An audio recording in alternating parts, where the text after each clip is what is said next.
Po slovah predsjedatelja cerkovného odboru Vladimíra Ivana, najvažnejšia robota, ktorú odbor započal prešloho roku, to pravenje novih stolkov za cerkvu.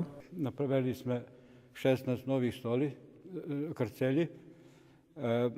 Dostali sme boli 150 € nepovratnog kredita, takže sme to potrošili. Druge sme zo cerkvi, pa 8 stolki sme z toho do cerkvi pinježi i to ti 150 € sme, a to ti 8 to našo člani oni to kupili, takže mi máme to tu i za to drog sme prinesli i to ti budu všetky praveni. Teraz kjeľo budeme moći, kjeľo dostaneme ešte z bokov nejakých donací, to vidíme, ali ideme na to da še i dalje robi.